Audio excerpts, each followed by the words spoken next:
Good morning and welcome to the Ask Mary Ellen channel right here on YouTube. And of course, if you Google Ask Mary Ellen, you can find me all over the place.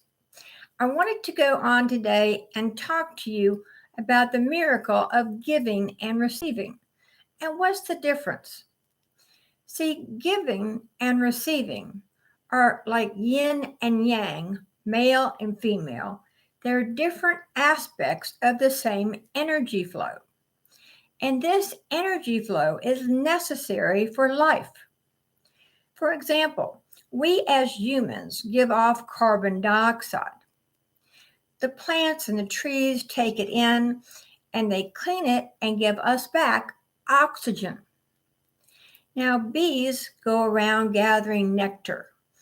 They receive the nectar from the plants and they give us back honey.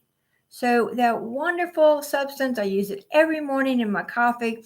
Just love that. Other insects go around to flowers and take the nectar, and then they go to the next flower and they pollinate them. So they're also giving and receiving.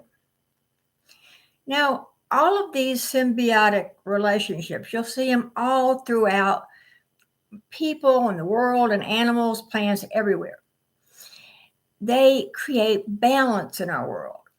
There is a give and a receiving. There is a give and a take.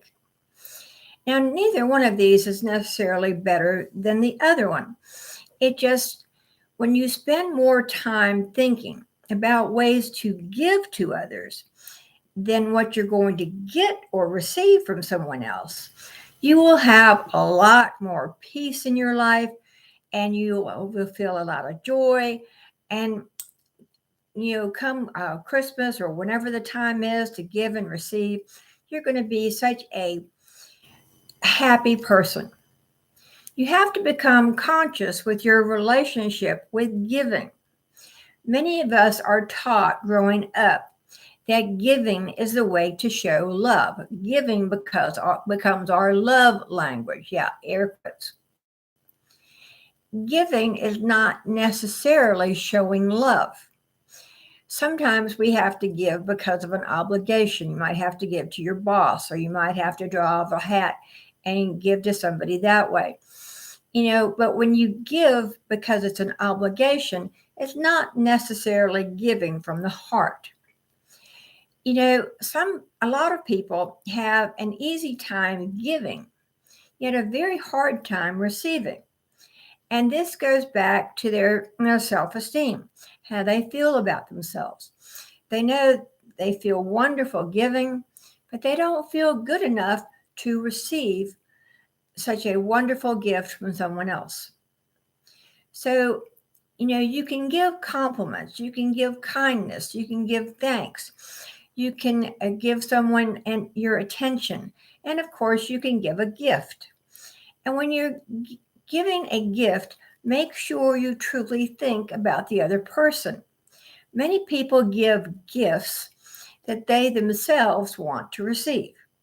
Now, that's not necessarily right or wrong, yet the other person might not enjoy the gift that you want yourself as much as you would. So think about the other person. When you're speaking to them throughout the year, think they say something and jot it down on a little list. Oh, I have to get her this, or I have to get him this. He just said that is exactly what he wanted. And then make sure before the gift giving time comes that they haven't already purchased it for themselves. We receive a lot of things from God and the universe. We receive sunlight and water, air to breathe, and this wonderful land to walk on. And when you go outside, we have these wonderful sounds from nature. Now, from another person, like I was saying before, you can receive compliments and kindness and attention and love, and make sure it fits their picture of love. You can receive a card, and I don't mean an email. I mean, yes, a card. Put a stamp on it, go to the post office, mail a card, Everyone loves to get mail. You could receive flowers or you could give flowers, and you can always give friendship. Now, Anne Frank once said, "No one has ever become poor from giving." And that's true. You can never give too much. And there's a book by Adam Grant, and it's called Give and Take. Now, in this book, Adam Grant identifies three types of givers. First, there are the takers. Now, these are people who give because they want to get. They are going to give as much as they can because they have a motive, they have an expectation, they want to get something from you. Then, number two, there are the matchers.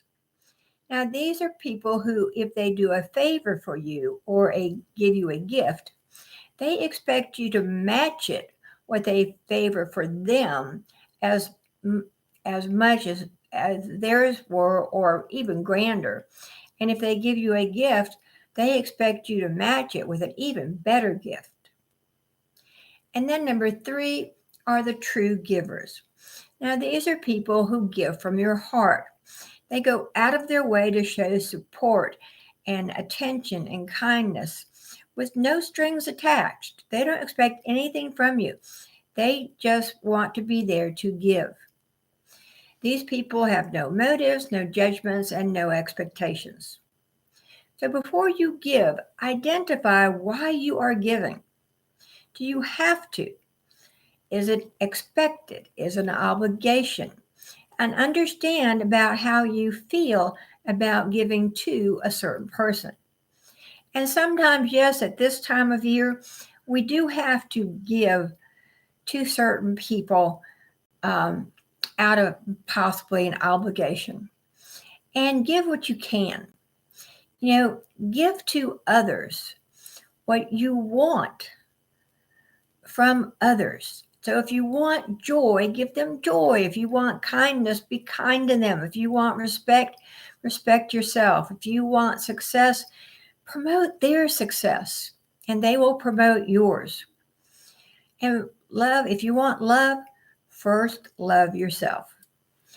As far as gift giving, like I was saying, think about the other person. Instead of thinking, well, gee, I would like this, which is probably true, think about, and would they like it? So, many people give out of an obligation, or, like I was saying, something that they would like to have. And that's not necessarily, and then you wonder why the other person didn't appreciate it. Well, think about all this. Because during this Christmas season and throughout 2024, let's all become gracious givers and humble receivers. Be a gracious giver and a humble receiver. This has been Ask Mary Ellen. I'm Ask Mary Ellen. Go to askmaryellen.com and look at all of my blogs and truths of the day. And I'll be back next week with, I don't know what topic, but I will be back. Until then, please share this with your friends and family and leave me a comment or get people to subscribe to Ask Mary Ellen right here on YouTube. Thank you, and I'll see you later. Bye-bye.